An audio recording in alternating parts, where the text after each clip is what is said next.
শিলিগুড়ির কাউখালী মাঠে সভা করবেন প্রধানমন্ত্রী নরেন্দ্র মোদী। এই সভা মঞ্চে অংশ নিতে বাগডোগরা বিমানবন্দরে নামলেন প্রাক্তন বিচারপতি তথা সদ্য বিজেপিতে যোগ দেওয়া অভিজিৎ গঙ্গোপাধ্যায়। এদিন সাংবাদিকদের মুখোমুখি হয়ে তিনি বলেন, আজ প্রথম রাজনৈতিক দলের হয়ে আপনি ভাষণ দেবেন, কি ভাষণ দেবো কিনা যাই না, আগে মঞ্চে যাই, তারপর যে দায়িত্ব আমাকে দেওয়া হবে সেই দায়িত্ব পালন করব।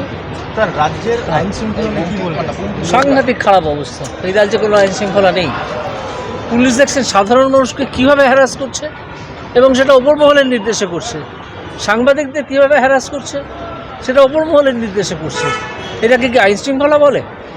তারা মানুষের রোষ, সাধারণ মানুষের যে ক্ষোভ সেটাকে সামলাতে পারছে না, সাংবাদিকরা সেটা তুলে ধরছেন, সাংবাদিকদের অ্যাটাক করছে।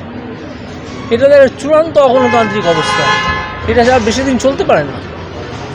আমার কালকে একটা ইন্টারভিউতে জিজ্ঞেস করেছিলেন যে রাষ্ট্রপতি শাসনের 356-এর মতো পরিস্থিতি আছে কি না। আমি ক্লিয়ারলি বলেছি হ্যাঁ আছে, 356 করা দরকার। সন্দেশখালীতে কী হলো? মা বোনদের ওপর অত্যাচারের মুখ্যমন্ত্রী একদিনও যাননি, সেই এলাকার যিনি এমপি সেদিন তিনি একদিন যাননি, তাই তো? একদম তাই না? গান বাজনা করছেন, গান বাজনা করছিলেন। এটা কি আপনার কি মনে হয় রাজ্যের মুখ্যমন্ত্রী রাজ্য চালাতে সম্পূর্ণভাবে ব্যর্থ? গোল্লা পাবেন আমার হাতে, গোল্লা, বিগ জিরো। 24 নির্বাচনে কত সিট পেতে পারে বিজেপি? সেটা আমি ওটা সেফোলজিস্ট হিসাব করবেন, আমি সেই দায়িত্বে নেই। বাংলায় কেমন পেতে পারে? 42-এ? সেটাই বলছি, 42-এ বাংলার কথাটাই বলছি। আমি বলতে পারবো না, এটা সেফোলজিস্টরা হিসাব করে বলবেন, আপনারা তখন বুঝে নেবেন। আপনাদেরই তো সেফোলজিস্ট তো আপনাদেরই থাকে। কেমন হতে পারে, ফল কেমন হতে পারে? আমার ধারণা নির্বাচন যদি অবাধ হয় এবং রিগিংটাকে যদি আটকানো যায় তাহলে অসম্ভব ভালো রেজাল্ট হবে।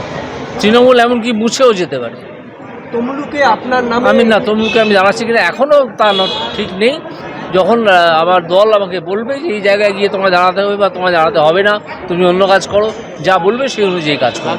রাজ্যের হয়ে প্রধানমন্ত্রীর কাছে কিছু বলার রয়েছে না, সে সুযোগ বা পরিসর হয়তো পাওয়া যাবে না। যদি পাওয়া যায় তাহলে আমি নিশ্চয়ই করব। হ্যাঁ, মনে রেখেছি, কিন্তু সেটা তাকেই বলবো, যেহেতু এটা একটা 1:1 কমিউনিকেশন যদি হয়, যদি সম্ভব হয়, কি বলে সম্ভব, তাই না? সেটা